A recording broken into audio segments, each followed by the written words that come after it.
Welcome to our channel. Today we how to authorize using AWS Systems Manager Session Manager on EC2 detailed guide step by step clearly.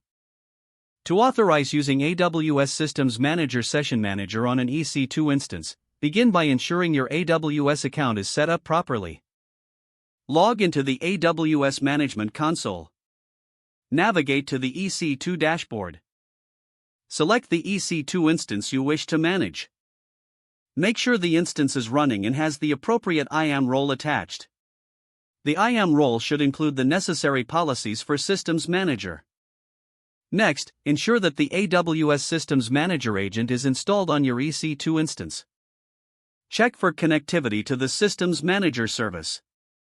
It is essential that your instance has internet access or is in a VPC with a NAT gateway configured. Now, head to the IAM Management Console. Create or modify the IAM role that your EC2 instance will use. Attach the Amazon SSM Managed Instance Core policy to this role. This policy allows the instance to communicate with Systems Manager. After setting up the IAM role, confirm the instance profile is correctly associated with your EC2 instance. Next, navigate to the Systems Manager console. Click on the Session Manager option in the left-hand menu. You will see a list of instances available for session connections. Locate your EC2 instance in the list. If it appears there, it's ready for connection. If not, troubleshoot by checking the instance status and IAM role. Now, click on the Start Session button.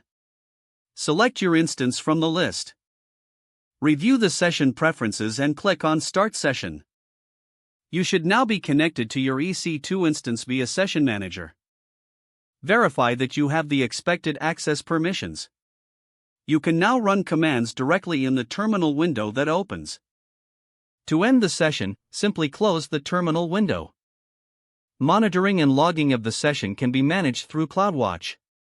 Don't forget to like this video and subscribe to our channel for more step-by-step tech guides.